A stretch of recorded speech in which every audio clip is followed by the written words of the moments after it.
Hello, grade 9 students, and welcome to our worksheet lecture. Today we are going to do three things in this lecture. Number one, discussion and solution to the conditionals worksheet, which you should have watched the video lecture that I gave concerning this topic. Two, explanation of expository writing sample and theme of handicraft. This is also on Google Drive. 3. Explanation of expository writing sample and theme of business and trade, also on Google Drive. So let's begin. Conditionals. This is my major concern for official exams. In order to change a sentence to conditional form, observe the following three simple steps. And as I said before, the conditional form is the supposition. I am supposing something that's opposite of reality. I need to change a real life situation into a conditional or a supposition. Step 1. To change a real life situation into a conditional, indicate the cause. Identify it. The conditional clause is the cause part of a sentence. Remember, this part is integral in changing. If you miss the first part, if you misidentify the cause or the condition clause, then your whole answer will be wrong. Okay, let's take an example. She did not like the movie because it was too violent. Step 1, identify the cause. Obviously it's because it was too violent.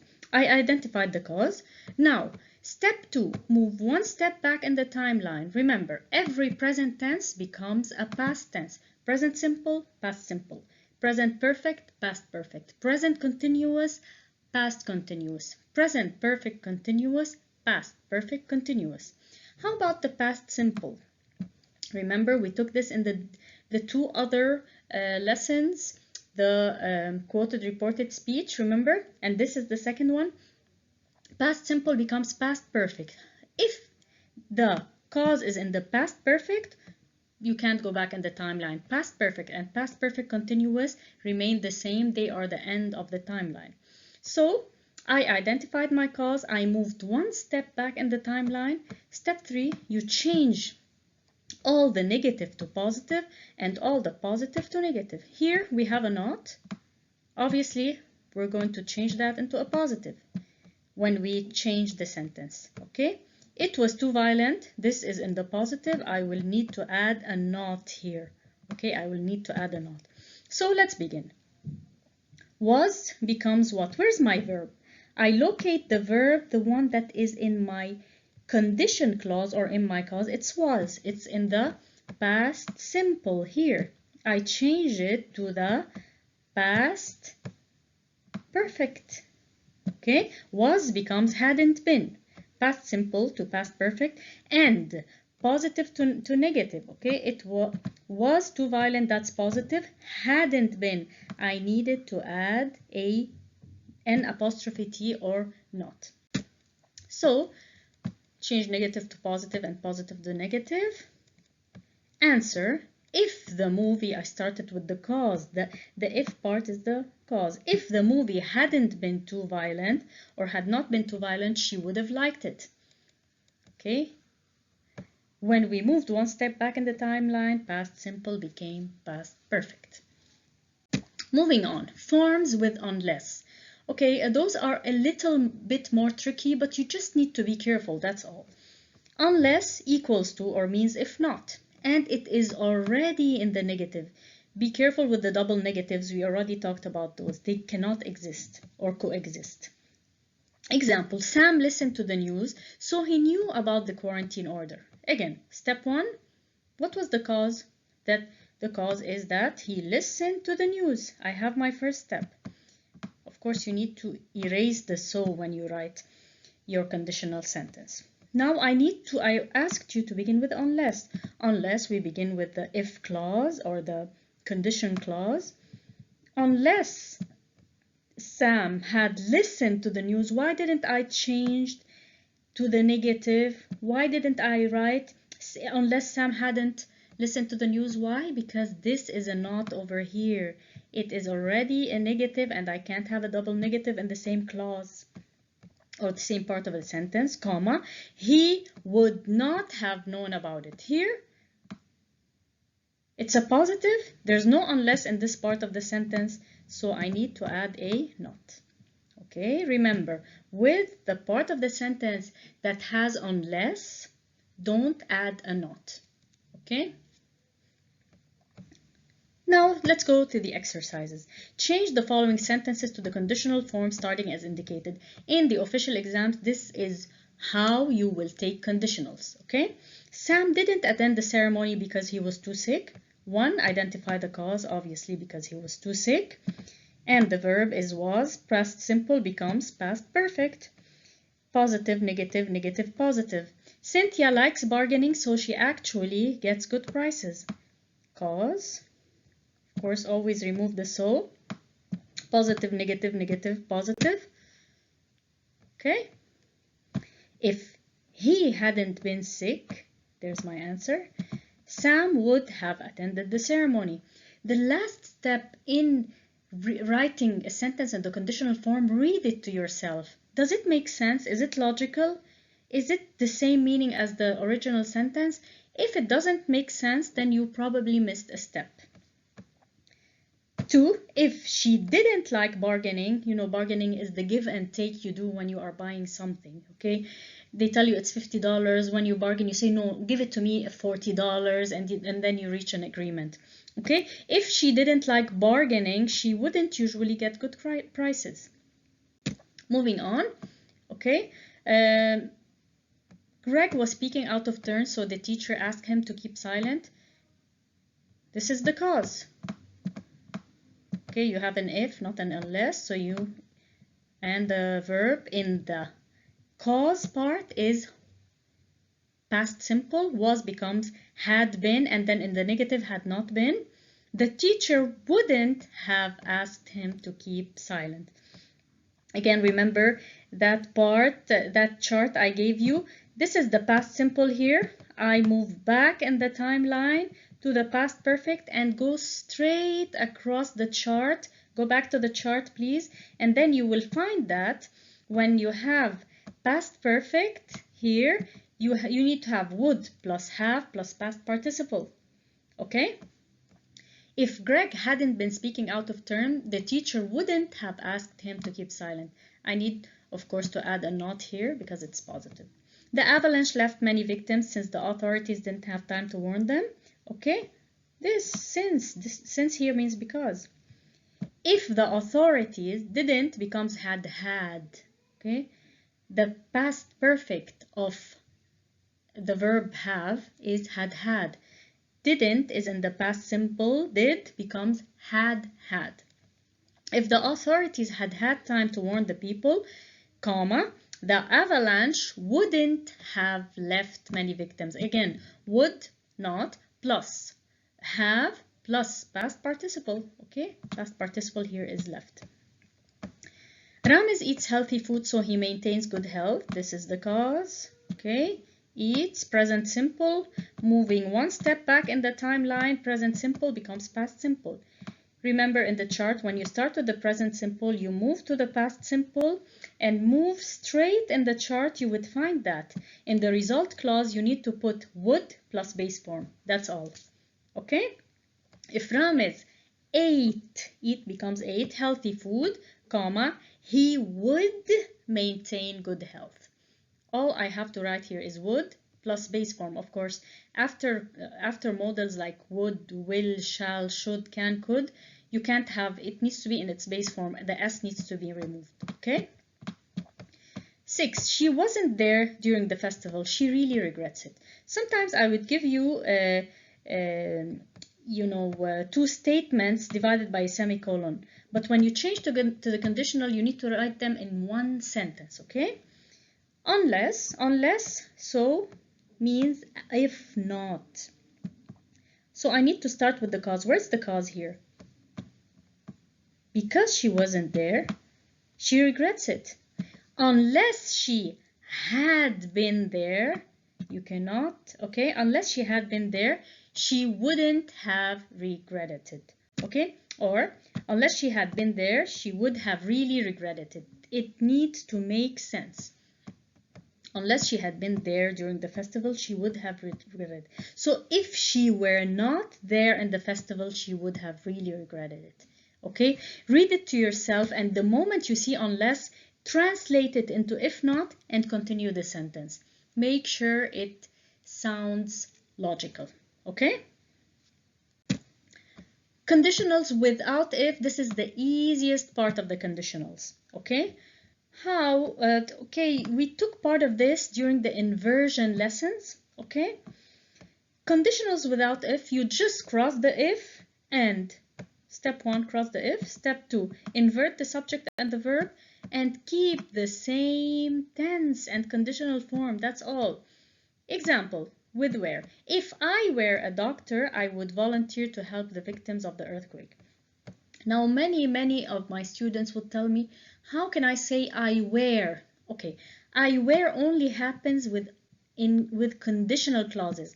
If you write if I was, it's wrong.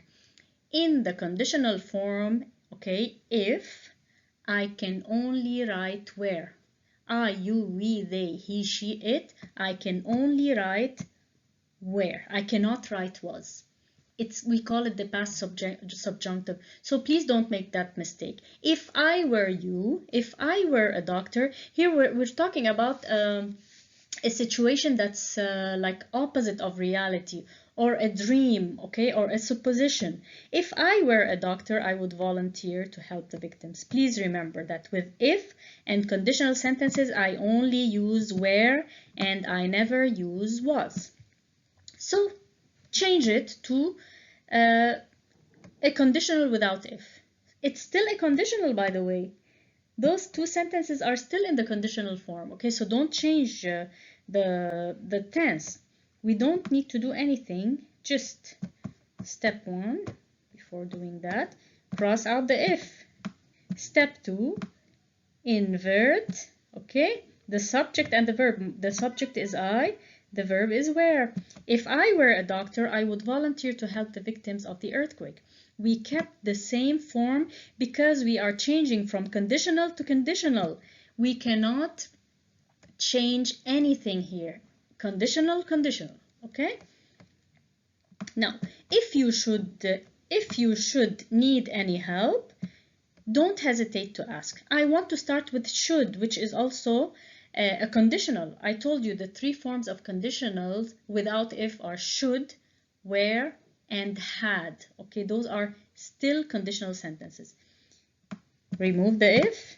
Okay, should, invert the subject and the verb. Should you need any help, comma, don't hesitate to ask. Number 2, if Jenny had been more serious, she might have passed. Again, we start with had, which is a conditional. I remind you, had Jenny been more serious, she might have passed. Third one, the citizens might have been more satisfied if the government offered them some help. Okay, had the, here, where's the trick? The trick is you need to look for the cause. Where is it? The cause is here. Notice? The if part of the sentence is at the end. And when the if part is at the end, okay, I identify it and take it back to the beginning, okay? And remember, there's no comma here because the if clause is towards the end. We only put a comma if the if clause or the unless clause is at the beginning, okay? Had the government offered any help or offered them some help, the citizens might have been more satisfied. And that's it. Okay?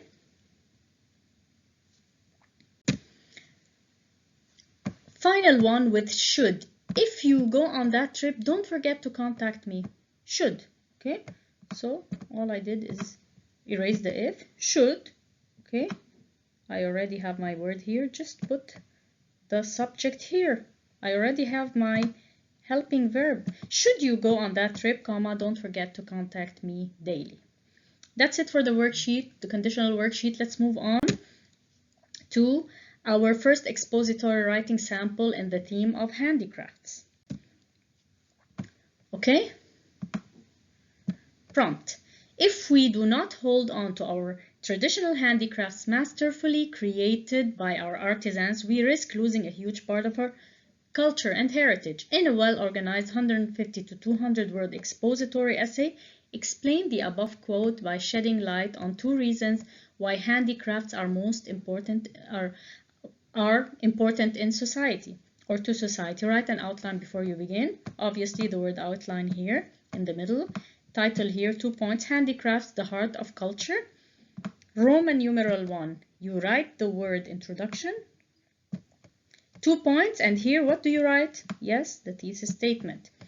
Roman numeral number 2. You write the word body, but you skip. You go back here. Okay. And you need to indent. If you don't indent, you will lose some points there. Okay, indent, write capital letter A and the main idea, why handicrafts are important, preserving heritage and promoting country's culture, and write the minor supporting details, which are examples illustrating your main point. Another reason why handicrafts are important in society is that they are providing a source of income for craftsmen. How? In the sub-supporting details, okay, artisans making their livelihood, okay? Be careful with this, please. Be careful with the indentation. Notice here also, okay, indent, indent. Okay, conclusion. All I need to do in the conclusion part is rewrite my thesis and leave a certain final thought, okay? The only complete sentences in the topic outline are the introduction part and the conclusion part. The rest have to be written in phrases without full stops, please. Okay, handicrafts, the heart of culture. Here, I'm not going to read all of it because you guys should supposed to have read it. Okay, we'll discuss if you have any questions concerning this. I started with a hook. Obviously, it is widely known and accepted that unless a society preserves its culture and heritage, it will become extinct. This is my hook, and here I put my background knowledge about the idea, and finally my thesis statement. Okay, these precious pieces of art, intricately created by artisans, do what? My thesis statement: help preserve a country's heritage and culture, reflect the beauty of the country, and provide an essential source of income to the artisans who are the true keepers of their society's culture and heritage. Now, this is my first body paragraph here. How do I begin? Yes, with a topic sentence.